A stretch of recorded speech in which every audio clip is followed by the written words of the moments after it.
અમદાવાદમાં રફતારના કહેરે વધુ 2 લોકોનો ભોગ લીધો છે। શિવરંજની પાસે કારની અડફેટે 2 લોકોના મોત નીપજ્યા। ઝાંસીની રાણી બીઆરટીએસ બસ સ્ટેશન પાસે અકસ્માત સર્જાયો।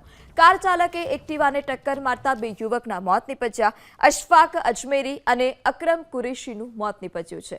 અકસ્માત બાદ કાર ચાલક ફરાર થયો। તો ફરી એક વખત રફતારનો કહેર જે છે તે અમદાવાદમાંથી સામે આવ્યો કે જ્યાં ઝાંસીની રાણી બીઆરટીએસ બસ સ્ટેશન પાસે એક મોપેડ સવાર ત્યાંથી 2 યુવકો પસાર થઈ રહ્યા હતા અને તે જ દરમિયાન કારે તેને ટક્કર મારતા 2 યુવકોના મોત નીપજ્યા છે।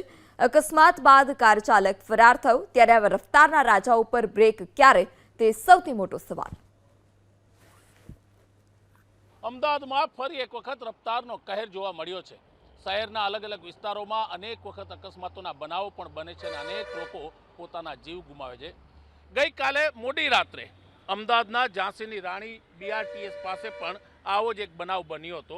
જમાલપુરમાં રહેતા 2 મિત્રો અશફાક અજમેરી અને અકરમ કુરેશી આ જ એક્ટિવા લઈને જતા હતા ત્યારે કહેવાય છે કે પાછળથી પૂર ઝડપે આવતી એક બ્રેઝા કારે આ એક્ટિવાને ટક્કર મારી।